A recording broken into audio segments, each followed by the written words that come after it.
അപ്പൊ അങ്ങനെ ഒരു പത്രസമ്മേളനം നടത്തിയതിനോട് ഞാൻ പൂർണ്ണമായിട്ടും എതിരാണ്.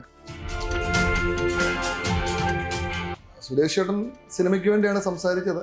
പക്ഷെ അതിനകത്ത് എനിക്ക് ചില കാര്യങ്ങളോട് പേഴ്സണലി വിയോജിപ്പുള്ളത് ഈ സമരം, അല്ലെങ്കിൽ എൻ്റെ മനസ്സുകൊണ്ട് ഒരിക്കലും ഒരു സമരത്തെ അനുകൂലിക്കത്തില്ല. എന്തുകൊണ്ട് സുരേഷ് ചേട്ടന്, കീർത്തി സുരേഷിന് നായികയായിട്ട് മാത്രം വേറെ ആരും ഇല്ലാത്തൊരു സിനിമ എടുക്കാൻ വയ്യ? അനിച്ചേട്ടൻ ഇപ്പൊ ഈ സിനിമ എടുക്കുന്നത് അദ്ദേഹം മണ്ടനായിട്ടല്ലോ എടുക്കുന്നത്. ആൻഡോ ജോസഫിന് പരിചയമില്ലാത്ത ഏഴ് നടന്മാരുണ്ടോ? ലിസ്റ്റു സ്റ്റീഫിന് പരിചയമില്ലാത്ത ഏഴ് നടന്മാരുണ്ട്. ഞാൻ പറഞ്ഞത് ഇവർക്ക് ഇവരെ കൺവിൻസ് ചെയ്യാൻ പറ്റില്ല നിങ്ങളുടെ ശമ്പളത്തിനോട് ഒന്ന് കുറയ്ക്കാം. Strawberry, mango, mixed fruit, pineapple എന്നീ രുചികളിൽ ഹാപ്പി ജാംസ്. മലയാള സിനിമയ്ക്ക് ഒരുപിടി നല്ല ചിത്രങ്ങൾ സമ്മാനിച്ച നിർമ്മാതാവ് സന്തോഷ് ട്യൂക്കുരവിളയാണ് ഇപ്പോൾ ഉള്ളത്. നമസ്കാരം. നമസ്കാരം.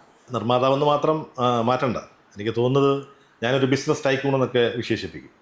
കാരണം ഇന്ത്യക്കകത്തും ഇന്ത്യക്ക് പുറത്തും ഖത്തർ പോലെയുള്ള ബോട്സ്വാനിയ, സൗത്ത് ആഫ്രിക്കൻ രാജ്യങ്ങളിലൊക്കെ തന്നെ ഒരുപാട് വ്യവസായ സംരംഭങ്ങളുള്ള, അതിലൊക്കെ വെന്നിക്കൂടി പാറിച്ച നല്ലൊരു ബിസിനസ് സംരംഭകൻ കൂടിയാണ് സന്തോഷ്.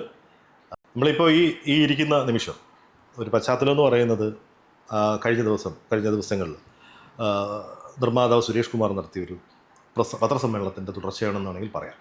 അദ്ദേഹം പറഞ്ഞത് ഈ ജൂൺ 1 മുതൽ മലയാള സിനിമ സമരം പ്രഖ്യാപിച്ചിരിക്കുകയാണ്.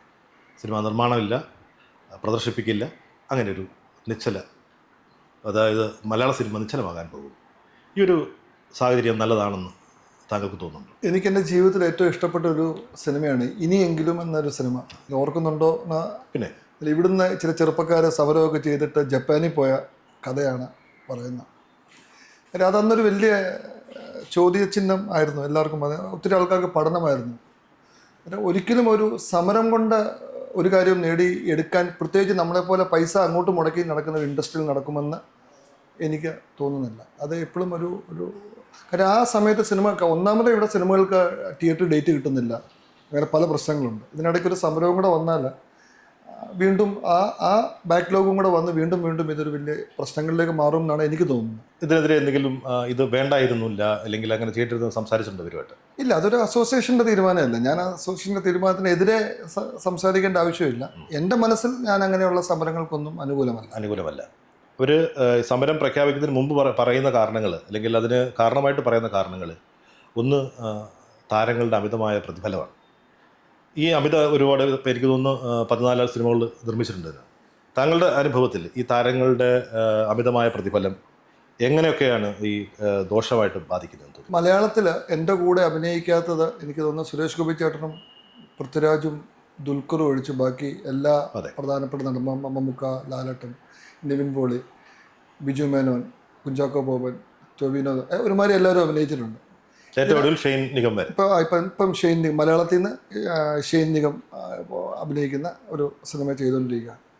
ഇതിൻ്റെ ഒരു പുറകോട്ട് പറഞ്ഞാൽ, ഞാനൊരു 18 കൊല്ലം മുമ്പ് ഒരു കമ്പനി ജോലി ചെയ്താൽ, ആ കമ്പനിയിൽ ഞാൻ ജോലിക്ക് കയറുമ്പോൾ എൻ്റെ ശമ്പളം 50,000 രൂപയോ 60,000 രൂപ ശമ്പളം. ഒരു ഡെപ്യൂട്ടി മാനേജറായിട്ടാണ് ജോലിക്ക് കയറിയത്. പക്ഷേ ഞാനത് കമ്പനിയിൽ കയറി കഴിഞ്ഞാൽ കമ്പനിയുടെ വളർച്ച ഭയങ്കര സ്പീഡിലായിരുന്നു. അന്നേരം കമ്പനിയുടെ മുതലാളി മലയാളിയല്ല, കർണാടകയിൽ നിന്നാണ്. അവർ എനിക്ക് ഒരു കൊല്ലം കൊണ്ട് എൻ്റെ പോസ്റ്റ് ചീഫ് ഓപ്പറേറ്റീവ് ഓഫീസറായി. എൻ്റെ ശമ്പളം 5 ലക്ഷം രൂപയോളമായി. നേരെ 60,000 രൂപയ്ക്ക് ശമ്പളത്തിന് മേടിച്ച് എന്നെ എന്തിനാണ് അവർ 5 ലക്ഷം രൂപ വരുന്നത്? അവർക്ക് വെറുതെ എൻ്റെ ആയിട്ടൊരു ബന്ധവുമില്ല. കാര്യം അവർക്ക് എന്നിൽ നിന്ന് എന്തെങ്കിലും കിട്ടുമെന്നുള്ള, അല്ലെങ്കിൽ എന്നിൽ നിന്ന് അവർക്ക് ഗുണമുണ്ട് എന്ന് അറിഞ്ഞു വേണം അവരെനിക്ക് 5 ലക്ഷം രൂപ ശമ്പളം തന്നെ. ഞാനത് കഴിഞ്ഞ് അദ്ദേഹം എന്നെ കമ്പനിയുടെ ഡയറക്ടറാക്കി. ഈ ഡയറക്ടറൊക്കെ ആക്കി എന്ന് പറയുന്നത്, അദ്ദേഹം ഒരു ബ്രാഹ്മണനാണ്, നല്ല ബിസിനസ്സുകാരനാണ്. അന്നേരം അദ്ദേഹം ഒരിക്കലും ഒരു മണ്ടത്തരങ്ങൾ ചെയ്യത്തില്ല. കാര്യം അദ്ദേഹത്തിൽ നിന്ന് എന്നിൽ നിന്ന് പ്രതീക്ഷയുള്ളത് കൊണ്ടാണ് എനിക്ക് ആ ശമ്പളം തന്നത്. ആ ശമ്പളം ഉണ്ടായിരുന്നു, മെറൈൻ ഡ്രൈവ് ഫ്ലാറ്റ് ഉണ്ടായിരുന്നു, BMW GT കാർ ഉണ്ടായിരുന്നു, യൂണിഫോം ഇട്ട ഡ്രൈവർ എനിക്ക് കമ്പനി തന്നിട്ടുണ്ടായിരുന്നു, ഭക്ഷണം ഫ്രീ ആയിരുന്നു, എല്ലാം ഇതിൻ്റെ കൂടെ. ഇത് എന്ന് പറഞ്ഞ പോലെയാണ് സിനിമയിൽ. ഇപ്പം ഞാൻ പറഞ്ഞത് മോഹൻലാൽ, ലാലേട്ടനൊരു ശമ്പളം കൊടുത്തു, മമ്മൂക്കായ്ക്ക് ഒരു ശമ്പളം കൊടുത്തു.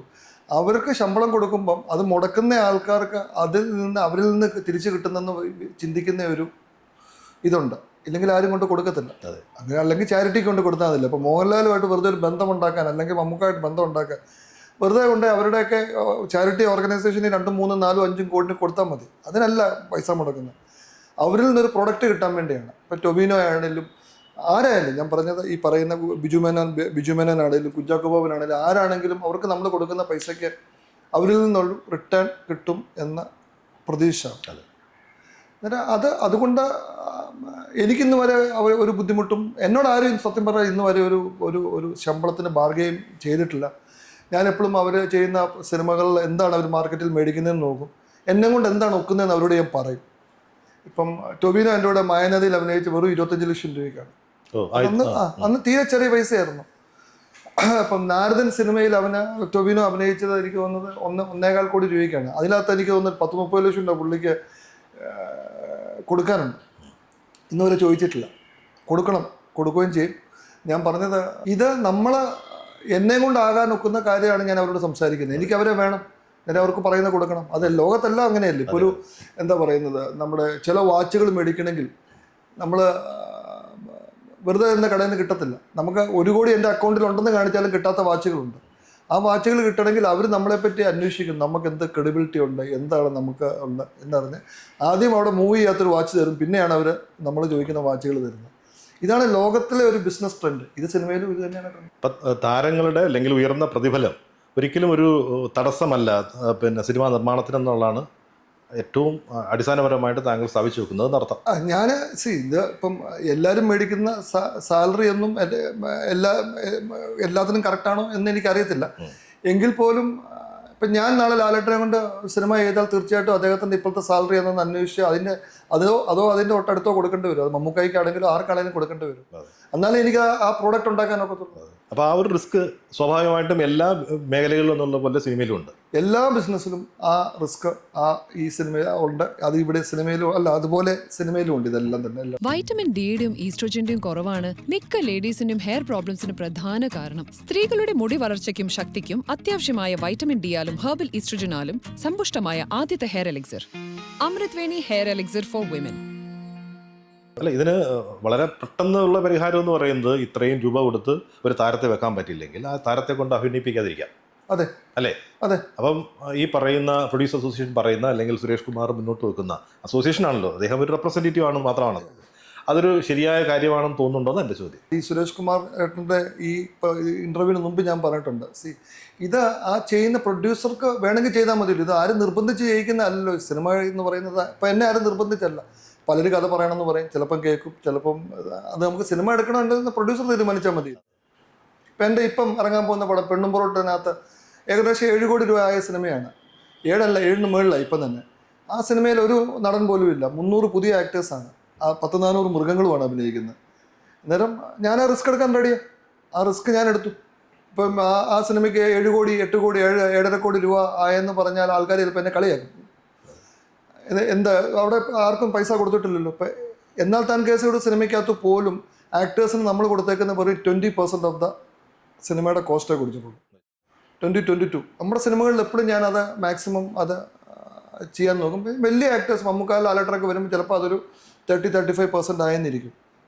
എന്നാലേ ആ സിനിമ നടക്കത്തുള്ളൂ. അപ്പം നമുക്ക് വേണമെന്നുണ്ടെങ്കിൽ ഈ പുതിയ ആൾക്കാരെ വെച്ച് അഭിനയിപ്പിക്കാം, തീർച്ചയായിട്ടും അഭിനയിപ്പിക്കാം. പടം വിജയിക്കുമോ ഇല്ലയോ എന്നൊക്കെ ഇപ്പം വാഴ എന്നൊക്കെ പറഞ്ഞ പല സിനിമകൾ വിജയിച്ചില്ലേ.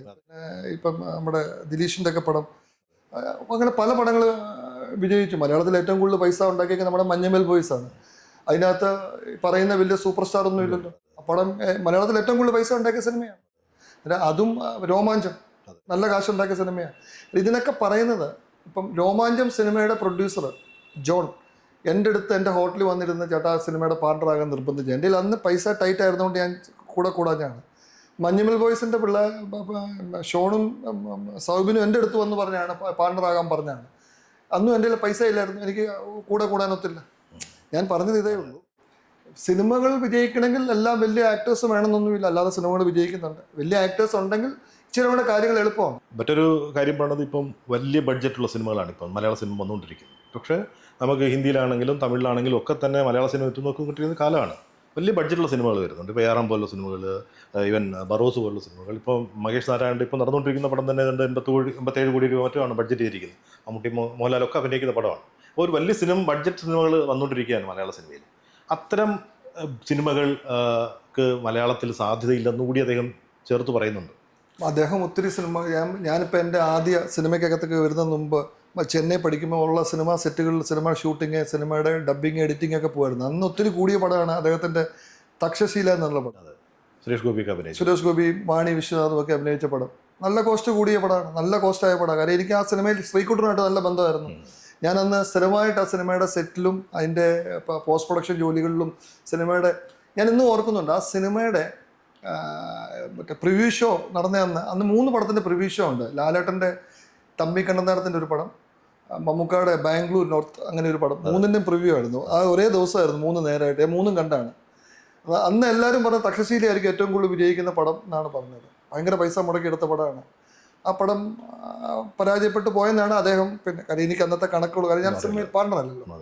അന്നേരം എന്ന് പറഞ്ഞ പോലെ ഈ ഇതൊന്നും നമ്മളിപ്പോൾ കുഞ്ഞാലിമരക്കാരെടുക്കാൻ നേരം ഞാൻ അതിനകത്ത് ചെറിയൊരു പാർട്ണറാണ്. ആന്റണി ചേട്ടനുമായിട്ട് ഞങ്ങൾ ഒരുമിച്ച് ഈ അബാദ് ഫ്ലാറ്റിലിരുന്ന ബാൽക്കണിയിൽ സംസാരിച്ചപ്പോൾ ഞങ്ങൾ അന്നേരം തന്നെ മനസ്സുകൊണ്ട് അന്ന് 40-48 കോടി രൂപയുടെ ബഡ്ജറ്റായിരുന്നു ഞങ്ങൾ ആദ്യം സിനിമ തുടങ്ങുന്നതിന് മുമ്പ് വന്നു. നമ്മുടെ മനസ്സിൽ അന്ന് തന്നെ ഞങ്ങൾ മനസ്സിൽ പറഞ്ഞായിരുന്നു ഒരു 10-12 കോടി വരെ നഷ്ടം വരാം. ആ 48 കോടിയെ അത് ചേട്ടന് റെഡിയാണോ എന്ന് എന്നോട് ആന്റണി ചേട്ടൻ ചോദിച്ചു. ഞാൻ പറഞ്ഞു ചേട്ടാ ഞാൻ ഓക്കെയാണ്, പുള്ളിയും റെഡിയാണ് അങ്ങനെ ഒരു റിസ്ക് എടുക്കാൻ. അങ്ങനെ എടുത്ത സിനിമയാണ് കുഞ്ഞാലിമരക്കാർ. കുഞ്ഞാലിമരക്കാരൻ്റെ ബഡ്ജറ്റ് 80 കോടിക്ക് മുകളിൽ പോയി.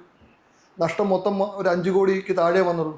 നമ്മൾ 12 പ്രതീക്ഷ എടുത്ത് ഇത്രയും ബഡ്ജറ്റ് വന്നിട്ട് കൂടിയും 5 കോടിയിലേക്ക് വന്നുള്ളൂ. അതെ, നടന്നിട്ടുണ്ടാവും പക്ഷേ ഈ പറഞ്ഞ അല്ല, അതിനേക്കാളും വീണ്ടും മാർക്കറ്റ് വലുതായി, സിനിമ ഇൻഡസ്ട്രി വലുതായി. ഈ കുഞ്ഞാലിമരക്കാർ ഇറങ്ങിയപ്പം ഉള്ള ആ ഇൻഡസ്ട്രിയേക്കാളും വലിയ മാർക്കറ്റാണ് ഇപ്പം ഇൻഡസ്ട്രിയിലുള്ളത്. നേരം സിനിമ ഇപ്പം ആൻഡോ ജോസഫും ഞാനും ചെറുപ്പം തൊട്ട് സുഹൃത്തുക്കളാണ്. ഞങ്ങൾ കോട്ടയത്ത് ഒരേ സമയത്ത് പല റെസ്റ്റോറൻറ്റ്സിലും ഒരുമിച്ച് ഭക്ഷണം കഴിക്കുകയും കളിച്ചു കിടക്കുകയും. 2 രാഷ്ട്രീയ പാർട്ടി പുള്ളി KSC, ഞാൻ SFP ആയിരുന്നു. ആൻഡോ അങ്ങനെ ഒരു മണ്ടത്തരത്തിലേക്ക് ചെല്ലുമെന്ന് എനിക്ക് തോന്നുന്നില്ല. കാര്യം അവർക്കും ബുദ്ധി ഉള്ള ബിസിനസ്സുകാരനാണ്, അല്ലെങ്കിൽ അദ്ദേഹം ഇവിടം വരെ എത്തത്തില്ലല്ലോ. ആന്റണി പെരുമ്പാവൂർ, ആന്റണി ചേട്ടൻ ഇപ്പോൾ ഈ സിനിമ എടുക്കുന്നത് എമ്പുരാൻ എടുക്കുന്നത് അദ്ദേഹം മണ്ടനായിട്ടല്ലോ എടുക്കുന്നത്. അദ്ദേഹത്തിനും പ്രതീക്ഷയുണ്ട്. എത്ര കോടിയാണ് താങ്കളുടെ ഒരു ഗസിങ്ങിൽ വരുന്നത് എമ്പുരാൻ്റെ? എന്ത് വന്നാലും എല്ലാം കൂടെ ശമ്പളം എല്ലാം കൂടെ ഒരു 140-150 കോടിക്ക് മേളിൽ പോകും എന്നാണ്. ഞാൻ അതിൻ്റെ സെറ്റുകളിൽ പലയിടത്ത് പോയി. പിന്നെ അന്നേരം എനിക്ക് തോന്നിയിരുന്ന പിന്നെ പൃഥ്വിരാജ് ഒരു അപാര ഡയറക്ടറാണ്. ഞാൻ അവിടെ നിന്ന് കണ്ടുകൊണ്ടിരുന്നതാണ്. കാര്യം അദ്ദേഹം വലിയ ആൾക്കൂട്ടത്തിൽ അങ്ങ് ബാക്കിൽ നിൽക്കുന്ന ഒരുത്തനെ വരെ മാറി നിന്നപ്പം മൈക്കിൽ കൂടെ വിളിച്ചു പറഞ്ഞ് മാറ്റി നിർത്തുന്നത്. അന്നേരം അദ്ദേഹത്തിൻ്റെ സിനിമയിൽ എല്ലാ പെർഫെക്ഷനും വേണം. അത് സപ്പോർട്ട് ചെയ്യാനായിട്ട് ആന്റണി പെരുമ്പാവൂർ റെഡിയാണ്, ആശീർവാദ് സിനിമാസ് റെഡിയാണ്. പിന്നെ അവരാ സിനിമ എടുത്തു. അന്നേരം അവർക്ക് പ്രതീക്ഷയുള്ളതുണ്ടല്ലോ. അന്നേരം പിന്നെ എന്തുകൊണ്ട് ഇവരാരും മണ്ടന്മാരല്ലല്ലോ. ആന്റണി ചേട്ടന് 25 കൊല്ലമായിട്ട് സിനിമയിലുള്ള ആളാണ്. ആൻഡോയും എനിക്ക് തോന്നുന്നു 10-20 കൊല്ലം, 10-18 കൊല്ലമായിട്ട് സിനിമയിൽ കാണും. അല്ല, പ്രൊഡ്യൂസറായിട്ട് എനിക്കൊന്ന് 10-15 കൊല്ലത്തിന് മേളിലായി കാണും. ഇവരാരും മണ്ടന്മാരായിട്ടല്ലല്ലോ സിനിമ എടുക്കുന്നുണ്ടല്ലോ. അല്ല, ഒരുപാട് പേര് ഇപ്പം എലിസൺ സ്റ്റീഫനും ഒക്കെ തന്നെ അങ്ങനെ വലിയ പടങ്ങൾ എടുക്കുന്നുണ്ട്. പിന്നെ ARM എടുത്തു, വലിയ പടമല്ലേ എടുത്തത്. നേരം ഇത് ഇപ്പോൾ RDX എന്ന് പറഞ്ഞ സിനിമ കഴിഞ്ഞ ദിവസം പെപ്പയുടെ ഒരു ഇൻ്റർവ്യൂ ഞാൻ കണ്ടാണ്. ആ സിനിമ വിജയിക്കുന്ന പുള്ളി ഒരിക്കലും പ്രതീക്ഷയല്ല. അത് കഴിഞ്ഞ് അഭിനയം നിർത്താൻ ഞാൻ ഇൻ്റർവ്യൂ ഇത് കണ്ടാണ് റൈറ്റപ്പ്. ആ സിനിമ ഗംഭീരമായിട്ട് വിജയിച്ചില്ലേ. ഞാൻ പറഞ്ഞത് പ്രേമം സിനിമ എടുത്ത സമയത്ത് അൻവർ റഷീദിന് നല്ല കോസ്റ്റായി, നല്ല പൈസ ഉണ്ടാക്കി. ബാംഗ്ലൂർ ഡേയ്സ് നല്ല കോസ്റ്റായി, നല്ല പൈസ ഉണ്ടാക്കി. പക്ഷെ അത് കഴിഞ്ഞെടുത്ത മറ്റേ പടം, അവരുടെ ഫഹദിനെ വെച്ചെടുത്ത പടം അവർക്ക് ഭയങ്കര പ്രതീക്ഷയുള്ള പടമായിരുന്നു. പക്ഷെ അതിൽ നിന്ന് അവർക്ക് നഷ്ടമുണ്ടായി. സിനിമ എന്ന് പറയുന്നത്, സിനിമ എന്നല്ല ഏത് ബിസിനസ്സും ലാഭം നഷ്ടം ഇതെല്ലാം ഉണ്ട്. ഒരു മല പോലെയാണിത്. കയറ്റവും ഇറക്കവും ഉണ്ട്. കയറ്റത്തിന് ഇറക്കമില്ലെങ്കിൽ അത് പിന്നെ എവിടെ പോയി എത്തും, കയറ്റം എവിടെ പോയി എത്തും. അല്ല, കുറച്ചും കൂടി സാധ്യതയുള്ള പെട്ടെന്ന് അറിയാവുന്നൊരിടവും കൂടിയാണ് മറ്റ് വ്യവസായ മേഖലയെ അപേക്ഷിച്ച്. ഇപ്പം നമ്മളൊരു പൈസ ഇൻവെസ്റ്റ് ചെയ്ത് കഴിഞ്ഞാൽ ഒരു 6 മാസത്തിനുള്ളിൽ അല്ലേ അതിൻ്റെ ഒരു റിസൾട്ട് അറിയാവുന്ന ഒരു. പിന്നെ സിനിമ എന്ന് പറയുന്നത് ഇപ്പം ഞാൻ കൺസ്ട്രക്ഷനിലുണ്ട്, ബിൽഡറാണ്, ഞാൻ റെസ്റ്റോറൻറ്റ്സ് നടത്തുന്നുണ്ട്. സിനിമയ്ക്ക് റെസ്റ്റോറൻറ്റ്സിനുള്ള ഗുണം നമ്മുടെ ലാഭം അപ്പോൾ അറിയാനൊക്കെ. ഇപ്പോൾ സിനിമയിൽ നമ്മളൊരു പൈസ മുടക്കി 6 മാസം അല്ലെങ്കിൽ 1 കൊല്ലം 9 മാസം കൊണ്ട് നമുക്ക് ലാഭമാണോ നഷ്ടമാണോ എന്ത് കിട്ടും എന്ന് വളരെ ക്ലിയർ ആയിട്ട് അറിയാം. വേറെ ഒരു ബിസിനസ്സിലും ഈ ചിലപ്പം ബിസിനസ് നടത്തി ഭയങ്കര ലാഭം വന്ന് വരിക്കുന്ന ബിസിനസ് ഒരു 10 കൊല്ലം കഴിഞ്ഞ് നമ്മൾ നിർത്തുമ്പോൾ ചിലപ്പോൾ ഭയങ്കര ലോസിലായിരിക്കുന്നത്. ഇപ്പം ഞാൻ തന്നെ ഇപ്പം ഇദ്ദേഹം ആദ്യം സംബോധന ചെയ്തു എന്നാ ബിസിനസ് തൈക്കൂണാണ്. ഞാൻ ബിസിനസ് തൈക്കൂണൊന്നും അല്ല. ഞാൻ ചെയ്ത എന്ത് ബിസിനസ് പൊളിഞ്ഞു പോയിട്ടുണ്ട്. ഞാൻ ദുബായ് തുടങ്ങിയ പല കമ്പനി പൊളിഞ്ഞു പോയിട്ടുണ്ട്, ഖത്തറിൽ തുടങ്ങിയ കമ്പനികൾ പൊളിഞ്ഞു പോയിട്ടുണ്ട്. പക്ഷേ അതിൻ്റെ കൂടെ വിജയിക്കുന്ന വേറെ ബിസിനസ്സുകളുമുണ്ട്. ആ വിജയിക്കുന്ന ബിസിനസ്സുകളാണ് കൂടുതൽ ഹൈലൈറ്റഡ് ആകുന്നത്. അതുകൊണ്ട് അത് മാത്രമേ ആൾക്കാർക്ക് അറിയത്തുള്ളൂ. ചിലപ്പം പൊളിഞ്ഞ ബിസിനസ്സുകൾ ഒത്തിരി ഉണ്ട്. ഇന്ന് എല്ലാ ബിസിനസ്സിലും സിനിമയായാലും ഇപ്പോൾ ഈ മറൈൻ ഡ്രൈവിൽ നമ്മൾ അങ്ങോട്ടൊന്ന് യാത്ര ചെയ്താൽ കാണും പല ഹോട്ടലുകൾ നല്ല പേരിലൊക്കെ കാണും. ഒരു 3 മാസം കഴിഞ്ഞ് തന്നെ ആ ഹോട്ടലിൻ്റെ പേരവിടെ കാണുന്നില്ല, പുതിയ ഹോട്ടലായിരിക്കും അവിടെ കാണുന്നത്, പുതിയ പേരിലായിരിക്കും, വേറെ ആൾക്കാരായിരിക്കും നടത്തുന്നത്. എന്ന് വെച്ചാൽ ഞാൻ പറഞ്ഞത് ഇപ്പം എനിക്ക് 2-3-4 റെസ്റ്റോറൻറ്റ്സ് ഉണ്ട്, ബിഗ് മൗത്ത് എന്ന് പറഞ്ഞ്. എൻ്റെ റെസ്റ്റോറൻറ്റ്സ് ദൈവം സഹായിച്ച് നല്ല ഗംഭീരമായിട്ട് സക്സസ്ഫുള്ളായിട്ട് അത് പോകുന്നത്. പക്ഷേ ഞാൻ നടത്തിയ വേറെ പെപ്പർ ബോട്ട് അവിടെ മെട്രോ ഇപ്പോൾ ഏറ്റെടുത്തു, അത് ലാസ്റ്റിൽ ലോസിലായിപ്പോയി മെട്രോ വന്നത് കൊണ്ട്. എന്നിട്ട് ഞാൻ പറഞ്ഞത് ഏത് ബിസിനസ്സിലും ലാഭമുണ്ട് നഷ്ടമുണ്ട്. റിസ്ക് ഇല്ലാതെ ഒരു ബിസിനസ്സും ഇല്ല. റിസ്ക് ഇല്ലാതെ ബിസിനസ് ഉണ്ടെങ്കിൽ എൻ്റെ കൂടെ ജോലി ചെയ്യുന്ന എല്ലാവർക്കും നാളെ സിനിമ എടുത്താൽ മതി. ലൈഫ് ബോയ്ക്ക് നാളെ വേണമെങ്കിൽ പ്രൊഡ്യൂസർ ആകാമല്ലോ. ഞാൻ പറഞ്ഞത് ഈ എല്ലാ ബിസിനസ്സിലും റിസ്ക് ഉണ്ട്. ആ റിസ്ക് എടുത്താൽ മാത്രമേ ഏത് ബിസിനസ്സും കൊണ്ടുപോകാൻ പറ്റൂ. അല്ല, ഇവർ പറയുന്നൊരു കാര്യം, ഇന്നലെ വന്നൊരു താരം പോലും നല്ല പൈസ ഡിമാൻഡ് ചെയ്യുന്നു എന്നുള്ളതാണ്. അപ്പം പേര് അറിയാം, നമുക്ക് തന്നെ എല്ലാവർക്കും അറിയാം ആര് കൂടുതൽ ഒരു പടം കഴിഞ്ഞാൽ അടുത്ത അത് ടെക്നീഷ്യൻ അടക്കം വലിയ തുക ചോദിക്കുന്നു എന്നുള്ളതാണ്. അങ്ങനെ ഒരു അനുഭവം താങ്കളുടെ അനുഭവത്തിലുണ്ടോ? ഇപ്പം എൻ്റെ കൂടെ ആദ്യ സമയങ്ങളിൽ സിനിമ അഭിനയിച്ച ഒത്തിരി ആൾക്കാർ ഇപ്പം മെയിൻ സ്ട്രീമിലുണ്ടെന്ന് വെച്ചാൽ ഇപ്പം സൗബിന് തുടക്കത്തിൽ, ശ്രീനാഥ് വാസി, ആയിത്തപ്പട എൻ്റെ കൂടെയാണ്, ഒത്തിരി പേരുണ്ട്. ഇത് ഞാൻ എന്താ പറഞ്ഞില്ലേ, ഇപ്പം എനിക്ക് 60,000 രൂപ ശമ്പളം തന്ന കമ്പനിക്കാൻ എനിക്ക് 2ാമത്തെ കൊല്ലം 5 ലക്ഷം ആക്കി തരാൻ കാരണം തന്നെ ഞാനത് 10 ചോദിച്ചാലും ചിലപ്പം തന്നേനെ. അന്നേരം ഞാൻ ഖത്തറിനങ്ങ് പോയി. ഞാൻ പറഞ്ഞത് ആ കമ്പനിക്ക് എന്നിലുള്ള വിശ്വാസമാണ്. ഞാൻ ആ കമ്പനിക്ക് എന്താണ് ഉണ്ടാക്കി കൊടുക്കുന്നത്, അവർ നോക്കുമ്പോൾ അവരുടെ ഇയർ എൻഡ് ബാലൻസ് ഷീറ്റിൽ കമ്പനിക്ക് കൂടുതൽ പ്രോഫിറ്റ് ഉണ്ടാക്കി കൊടുക്കും. അതുകൊണ്ട് എനിക്ക് തന്നതാണ്. എല്ലാവർക്കും പൈസ കൂടുതലാണ് ചോദിക്കുന്നത്. ഇപ്പം പലരോടും നമ്മളിപ്പം നമ്മുടെ സിനിമയിൽ അഭിനയിക്കാൻ ഒരു ദിവസം 10 ദിവസം ചോദിക്കുമ്പോൾ ഓരോ ദിവസം 2 ലക്ഷം രൂപയൊക്കെ പലരും ചോദിച്ചിട്ടുണ്ട്. ഞാൻ പറഞ്ഞത് ഷെയ്നിൻ്റെ കാര്യമൊന്നും അല്ല ഉദ്ദേശിക്കുന്നത്. അല്ലാത്ത ആ 2 ലക്ഷം ഞാൻ വില പേശി ചിലപ്പോൾ 1 ലക്ഷം രൂപയ്ക്കും കൊടുക്കുന്നു, 1,4 ലക്ഷം രൂപയ്ക്കും കൊടുക്കുന്നത്. ആ 1,4 അവർ വേർത്തല്ലെങ്കിൽ ഞാൻ അവരെ എടുക്കണ്ടെന്ന് വെച്ചാൽ മതിയില്ല, എന്നെ കൊണ്ട് നോക്കുന്നില്ലല്ലോ. അതെ അതെ. അല്ല, അപ്പോൾ തീർച്ചയായിട്ടും ഈ പറഞ്ഞ ഇത്രയും നമ്മൾ കേട്ടുന്നൊരു കാര്യം വളരെ വ്യക്തമാണ്. ഇപ്പോൾ പ്രൊഡ്യൂസർ അസോസിയേഷൻ്റെ ഭാഗത്ത് നിന്നുണ്ടാകുന്ന ഒരു തീരുമാനം അതൊരു ന്യായമായ കാര്യമായിട്ടല്ല എന്നാണ് എനിക്ക് തോന്നുന്നത്. എൻ്റെ ബേസ് അതാണ്. അപ്പോൾ സ്വാഭാവികമായിട്ടും അത് പ്രഖ്യാപിക്കുന്നത് കൊണ്ട് ഇപ്പോൾ നിലവിൽ ഒരുപാട് പടങ്ങൾ നടക്കുന്നുണ്ട്. റിലീസിന് തയ്യാറെടുക്കാൻ ഒരുപാട് പടങ്ങൾ, എനിക്ക് തോന്നുന്നു ജൂണിലൊക്കെ ഒരുപാട് പടങ്ങളുടെ ഒക്കെ വരുന്നുണ്ട്, അല്ലെങ്കിൽ മെയിലും ഒക്കെ തന്നെ. അതിനൊക്കെ ബാധിക്കില്ലേ? തീർച്ചയായിട്ടും. ഇത് ഒന്നാമത് സിനിമകൾ കൂടുതലാണ് ഉണ്ടായിക്കൊണ്ടിരിക്കുന്നത്. ഇതൊന്നും തിയേറ്റർ ഡേറ്റ് പോലും കിട്ടാറില്ല. ഇതൊക്കെ പ്രതീക്ഷിച്ചിരിക്കുന്ന പലരുണ്ട്. ഇപ്പം ഞാൻ എൻ്റെ പെണ്ണും പൊറാട്ടും റിലീസ് ചെയ്യാനായിട്ട് പ്ലാൻ ചെയ്തേക്കുന്നത് മെയ്യിലാണ്. ചിലപ്പോൾ അത് മെയ് 21 ആവും. 21 ആയാൽ പിന്നെ 9 ദിവസമേ ഉള്ളൂ സിനിമാ സമരത്തിൻ്റെ എന്ന് പറയുന്നത്. പിന്നെ ജൂൺ മഴയാവും, അല്ല ജൂൺ ജൂലൈ മഴയാവും. ഓഗസ്റ്റ് ആകുമ്പോഴത്തേക്ക് ഓണത്തിൻ്റെ തള്ളുള്ള സിനിമകളെല്ലാം കൂടെ വരും. അന്നേരം ഇതും കൊണ്ട് എന്തുമാത്രം പ്രയോജനം ഉണ്ടാകും എന്നുള്ള കാര്യം ഇതൊക്കെ നമുക്ക് ഞാൻ ചോദിക്കട്ടെ, ഇവരെല്ലാം സുരേഷ് ചേട്ടൻ തന്നെ മലയാളത്തിലെ എന്ത് സിനിമ വലിയ എത്ര പഴയ സിനിമ പ്രൊഡ്യൂസറാണ്. പുള്ളിക്ക് സ്വർബന്ധം ഇല്ലാത്ത ഏഴ് നടന്മാരുണ്ടോ? ആൻഡോ ജോസഫിന് പരിചയമില്ലാത്ത ഏഴ് നടന്മാരുണ്ടോ? ലിസ്റ്റിൻ സ്റ്റീഫിന് പരിചയമില്ലാത്ത ഏഴ് നടന്മാരുണ്ട്. ഞാൻ പറഞ്ഞത് ഇവർക്ക് ഇവരെ കൺവിൻസ് ചെയ്യാനൊക്കത്തില്ല. നിങ്ങളുടെ ശമ്പളം ഇച്ചിനോടൊക്കെ ഒന്ന് കുറയ്ക്കാം. ഞാൻ ഇവർക്ക് ചെന്ന് പറയാം, നിങ്ങളുടെ ഇത് മുതലാകുന്നില്ല, നമുക്ക് ഇച്ചിരി ശമ്പളം കുറയ്ക്കണം. ഇങ്ങനെ പറഞ്ഞ് കുറപ്പിക്കാൻ എന്തുകൊണ്ട് ഒക്കുന്നില്ല?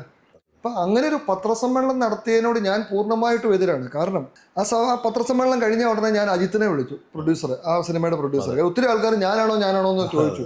അന്നേരം ഞാൻ പുള്ളിയെ വിളിച്ചു. ഞാൻ പറഞ്ഞു, കാലിത്തൊഴുത്തിലൊന്നുമല്ല, പശുക്കൂട്ടിലൊന്നും അല്ല ഏട്ടാ, അതിനുള്ള അവസ്ഥയൊന്നും ആയിട്ടില്ല.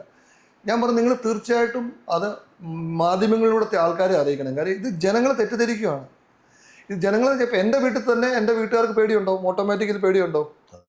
ഈ നാളെ ഈ അവസ്ഥ നമുക്കുണ്ടാകുമോ എന്ന്. എൻ്റെ ഫാദർ എപ്പോഴും പറയാറുണ്ട്, ഞങ്ങൾ കോട്ടയത്തിൽ നിന്ന് ഒത്തിരി പ്രൊഡ്യൂസേഴ്സ് ഉള്ള സ്ഥലമാണല്ലോ. ജൂബിലി ജോയി തോമസ് ആയാലും, സെഞ്ചുറി ആയാലും, പഴയ ചെറുഷ്പ്രോ ആയാലും ഒത്തിരി. എൻ്റെ പപ്പ ഇങ്ങനെ പലപ്പോഴും പറയാറുണ്ട്, പല പ്രൊഡ്യൂസേഴ്സും കോട്ടയത്തുള്ളവരാരും നശിച്ചു പോയില്ല. എല്ലാവരും ഒക്കെ നല്ല സമയത്ത് സിനിമകളൊക്കെ കുറച്ച് ആവശ്യത്തിന് ചെയ്ത ആൾക്കാർ, നല്ലൊരു പൈസ ഉണ്ടാക്കിയ ആൾക്കാരുമാണ്, നല്ല പേരുണ്ടാക്കിയ ആൾക്കാരുമാണ്. ഈ സിനിമ ഇൻഡസ്ട്രിയിൽ പലരും നഷ്ടപ്പെട്ട് പോയേക്കുന്ന ആൾക്കാരാണ്. നീ അതുകൊണ്ട് മുമ്പോട്ട് അധികം ഇത് കൊണ്ടുപോകില്ല എന്ന് ഇപ്പോഴല്ല, നേരത്തെ. ഇങ്ങനെ ഒരു പത്രസമ്മേളനം കണ്ടു കഴിഞ്ഞാൽ അവരുടെ ചിന്താഗതി വീണ്ടും ഭയങ്കരമായിട്ട് മാറും.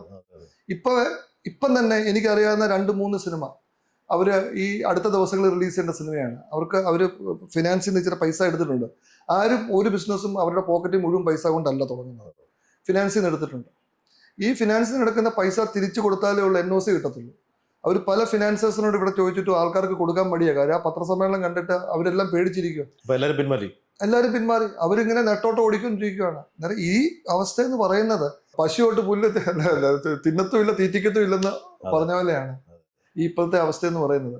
നേരം സുരേഷ് ചേട്ടൻ സിനിമയ്ക്ക് വേണ്ടിയാണ് സംസാരിച്ചത്. പക്ഷെ അതിനകത്ത് എനിക്ക് ചില കാര്യങ്ങളോട് പേഴ്സണലി വിയോജിപ്പുള്ളത് ഈ സമരം, പിന്നെ ഇങ്ങനെയുള്ള ഈ ഒരു പ്രൊഡ്യൂസർ തൊഴുത്തിൽ കിടക്കുവാണ് എന്നൊന്നും പറയേണ്ട ആവശ്യമില്ല. അദ്ദേഹം പറഞ്ഞ വേറൊരു സ്റ്റേറ്റ്മെന്റ് ഉണ്ട്. ഞാൻ കീർത്തി സുരേഷും ടൊവിനോയും അഭിനയിച്ച സിനിമയിൽ വാശി കീർത്തി സുരേഷ് വലിയ ശമ്പളം തമിഴിൽ തെലുങ്കിലും മേടിക്കുന്നുണ്ട്, ഇവിടെ ചെറിയ ശമ്പളത്തിൽ വന്ന്. അതിന്റെ പ്രൊഡ്യൂസർ സുരേഷ് കുമാർ ചേട്ടനാണ്. എന്തുകൊണ്ട് സുരേഷ് ചേട്ടന് കീർത്തി സുരേഷിനെ നായികയാക്കി മാത്രം വേറെ ആരും ഇല്ലാത്തൊരു സിനിമ എടുക്കാൻ വയ്യ? ഡേറ്റ് കിട്ടാനൊരു ബുദ്ധിമുട്ടും ഇല്ലല്ലോ. ഞാൻ പറഞ്ഞില്ല, ഇതിൽ വാല്യൂ എന്ന് പറയുന്നത് ഇപ്പൊ ടൊവിനോ അഭിനയിക്കുന്ന ഒരു സിനിമ, അല്ലെങ്കിൽ ദുൽഖർ അഭിനയിക്കുന്ന സിനിമ, അല്ലെങ്കിൽ ചാക്കോച്ചൻ അഭിനയിക്കുന്ന സിനിമ, അവർക്കൊരു വാല്യൂ ഉണ്ട്. ആ വാല്യൂ വെച്ചാണ് സിനിമയ്ക്ക് കച്ചവടങ്ങൾ നടക്കുന്നത്, തിയേറ്ററിലേക്ക് ആള് വരുന്നത്. വേണമെങ്കിൽ ഈ പറഞ്ഞ പോലെ പേഴ്സണൽ ബന്ധം വെച്ചിട്ട് നമുക്ക് അവരോട് ബാർഗെയിൻ ചെയ്യാം. എനിക്ക് ഇത്രയും പറ്റില്ല അല്ലേ? തീർച്ചയായിട്ടും അങ്ങനെ ഒരുപാട് ബാർഗെയിൻ ചെയ്തിട്ടുണ്ടെന്നാണ് പറഞ്ഞത്. ഞാൻ സംസാരിക്കാറുണ്ട്, മോനെ സിനിമ എന്നോട് എനിക്കിത് മുതലാകത്തില്ല, അതുകൊണ്ട് ഞാൻ എൻ്റെ അടുത്ത ഓപ്ഷൻ നോക്കുവാണ്, നിങ്ങൾക്ക് ഒരു ബുദ്ധിമുട്ടും തോന്നില്ല എന്ന് ഞാൻ പറഞ്ഞിട്ടുണ്ട്. ഞാൻ അങ്ങനെ മാറ്റിയിട്ടുമുണ്ട് ആൾക്കാരെ. എന്നെ കൊണ്ട് ഒക്കാത്ത ഞാൻ എന്തിൻ്റെ അടുത്ത് വെക്കുന്നത്?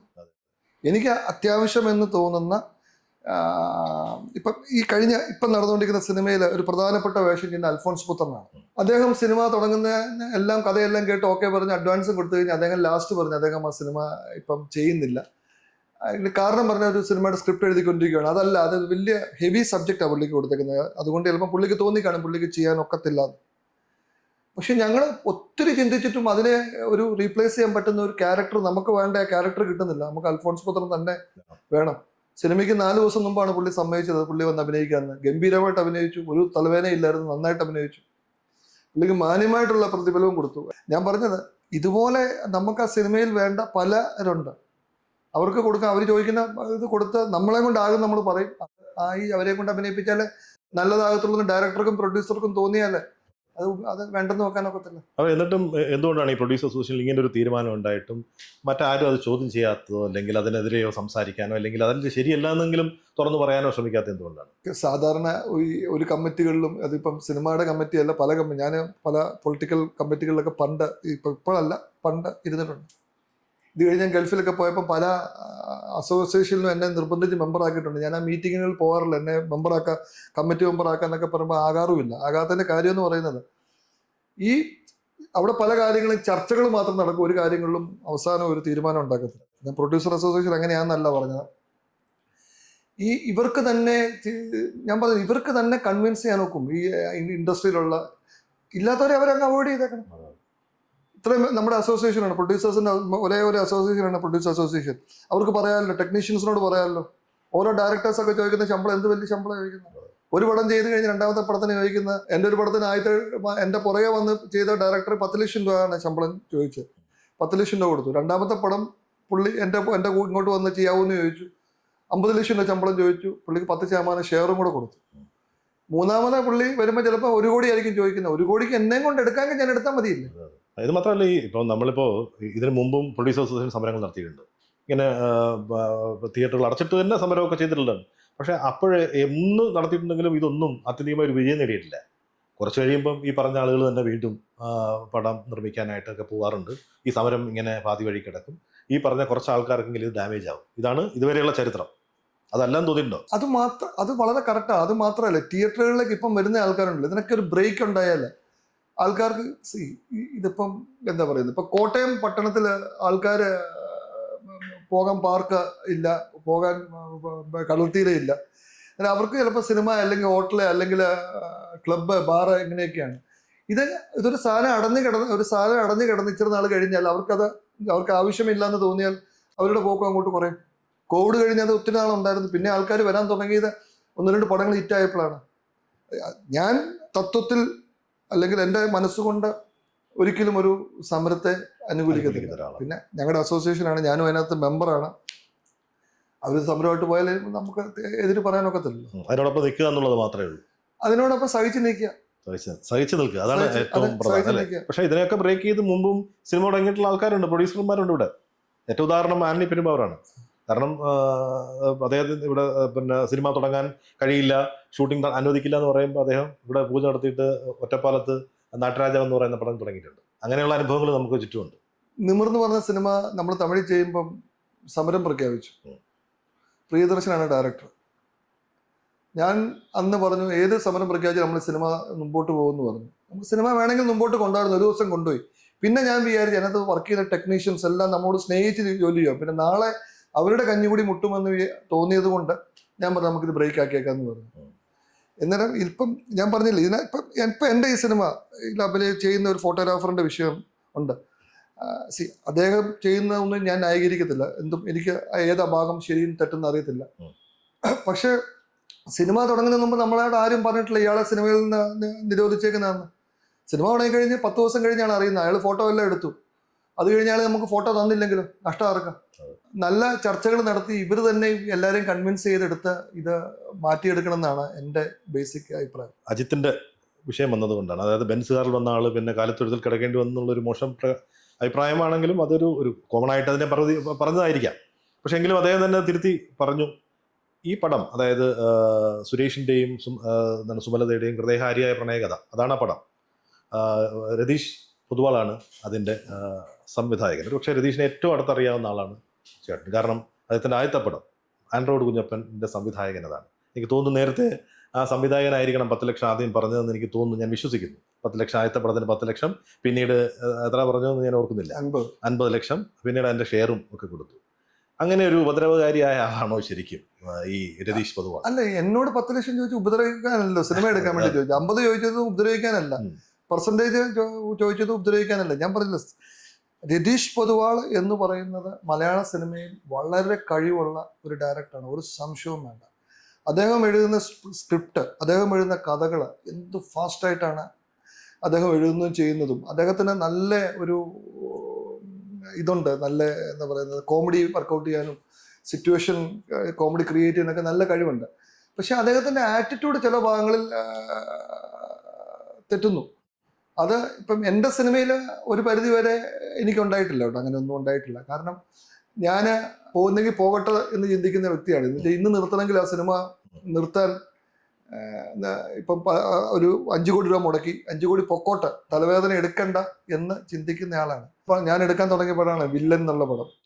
ഞാനും ബി ഉണ്ണികൃഷ്ണനും ഒരേ കോളേജിൽ ഒരേ സമയത്ത് എൻ്റെ സീനിയറും ജൂനിയറും ആയിട്ട് പഠിച്ചതാണ്. അദ്ദേഹമായിരുന്നു ഡയറക്ടർ. ഞങ്ങൾ നല്ല സുഹൃത്തുക്കളാണ്, ഇപ്പോഴും നല്ല സുഹൃത്തുക്കളാണ്, ഇടയ്ക്കിടയ്ക്ക് ഫോണിൽ സംസാരിക്കാനൊക്കെ. അന്ന് ഒരു ബഡ്ജറ്റ് പറഞ്ഞ് 3 ദിവസം കഴിഞ്ഞ് ആ സിനിമയുടെ ഷൂട്ടിംഗ് കഴിഞ്ഞപ്പം ആ ബഡ്ജറ്റ് നല്ലതായിട്ട് മാറി. നല്ല ഡിഫറൻസ് ആ ബഡ്ജറ്റിൽ വരുമെന്ന് പുള്ളി അദ്ദേഹം എന്നോട് പറഞ്ഞു. എന്നിട്ട് ഞാൻ ഉണ്ണിയോട് പറഞ്ഞൊരു വാക്കിതാ, ചേട്ടാ ഞാൻ വളരെ സ്വസ്ഥമായിട്ട് ജീവിക്കുന്ന വ്യക്തിയാണ്, ഗൾഫിൽ ബിസിനസ്സൊക്കെ ചെയ്ത് സുഖമായിട്ട് ഇടയ്ക്ക് നാട്ടിൽ വന്ന് ഫാമിലിയോടൊക്കെ ജീവിക്കുന്ന വ്യക്തിയാണ്. എനിക്ക് ആവശ്യമില്ലാതെ ടെൻഷൻ എടുക്കാൻ താല്പര്യമില്ല. അതുകൊണ്ട് ചേട്ടന് വേറെ ഏതെങ്കിലും പ്രൊഡ്യൂസർ ഉണ്ടെങ്കിൽ ഈ സിനിമ അവരെടുത്തോട്ടെ, ഞാൻ മുടക്കി 1.5 പോകുന്നെങ്കിൽ പൊക്കോട്ടെ, നീ എപ്പോഴെങ്കിലും തിരിച്ചു തന്നെങ്കിൽ സന്തോഷം.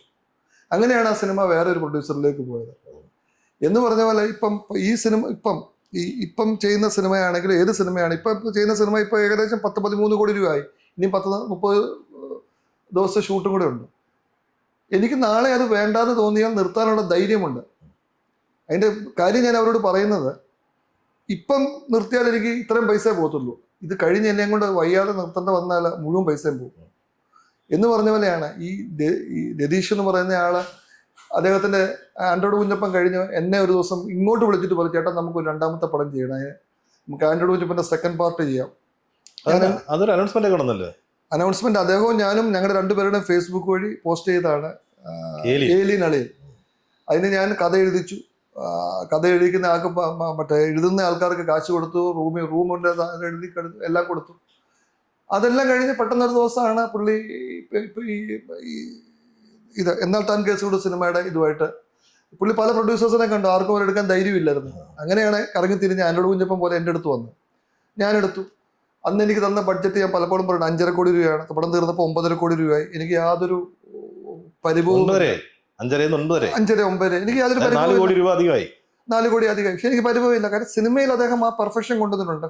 ഇതിന് ഇടയ്ക്കൊരു ഇൻസിഡന്റ് പറയാം. ഈ എന്നാൽ താൻ കേസോട് നമ്മൾ അനൗൺസ് ചെയ്തപ്പോൾ 5.5 കോടി രൂപയുടെ ബഡ്ജറ്റ് ഞാൻ തന്നെ ചാക്കോച്ചൻ കോ പ്രൊഡ്യൂസറൊന്നും അല്ല, ചാക്കോച്ചനോടും പ്രിയയോടും ഒക്കെ പറഞ്ഞു ഇതാണ് ബഡ്ജറ്റ് എന്ന് പറഞ്ഞു. അത് കഴിഞ്ഞ് പുള്ളി ഇല്ലാതെ ഞാനും എൻ്റെ അക്കൗണ്ടന്റും കൂടെ ബഡ്ജറ്റ് ഇട്ടപ്പം അത് 7.5 കോടി രൂപ ആവും നമുക്കറിയാം. 5.5 കോടി പറഞ്ഞത് 7.5 കോടി രൂപ ആവും എന്നറിയാം. കാരണം അതുപോലത്തെ പെർഫെക്ഷൻ വേണം ആ സിനിമ നന്നാകണമെങ്കിൽ. ആ സിനിമയ്ക്ക് നമ്മളെ പ്രീ പ്രൊഡ്യൂസ് ചെയ്ത ആ സിനിമ ഷൂട്ട് ചെയ്തിരുന്നു. നേരത്തെ ഒരു 50-60 ലക്ഷം രൂപ നടത്തി പ്രീ ഷൂട്ട് ചെയ്താണ്. അന്നേരം ഈ ഞാനത് ചാക്കോച്ചനോടും പ്രിയോടും പറഞ്ഞത് 7.5 കോടി രൂപ ആവും ഈ സിനിമ തീരുമ്പോൾ എന്ന് പറഞ്ഞു.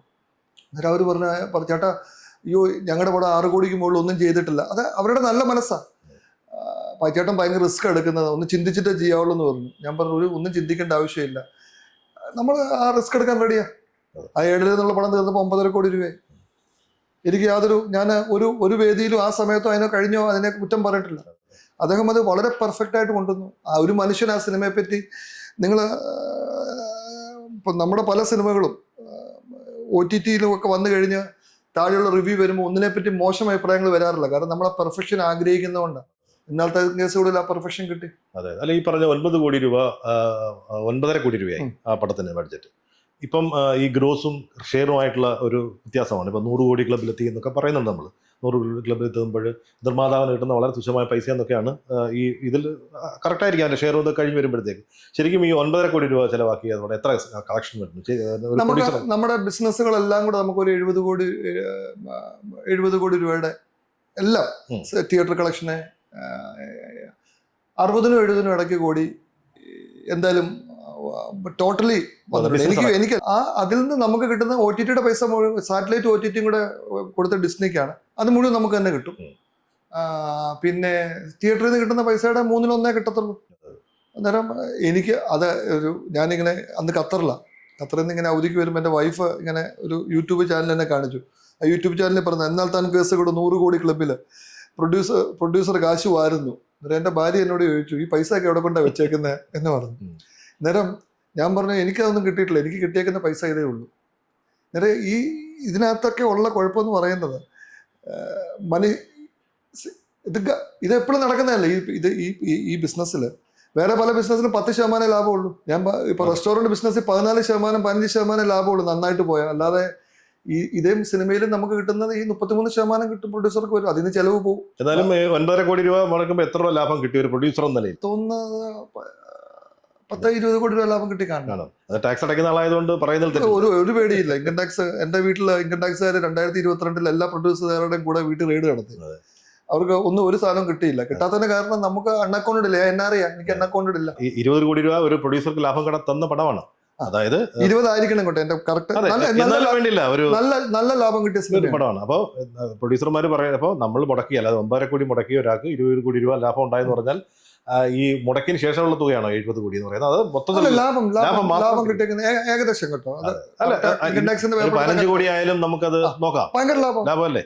പിന്നെ അപ്പൊ അത്ര ലാഭം എന്തായാലും പ്രൊഡ്യൂസർമാർ കിട്ടുന്നു ശക്തമല്ലേ? ഇപ്പൊ ഈ നഷ്ടം മാത്രം പറയുന്നവര് എനിക്ക് മഹേഷിന്റെ പ്രതികാരത്തിൽ കിട്ടിയതല്ലേ.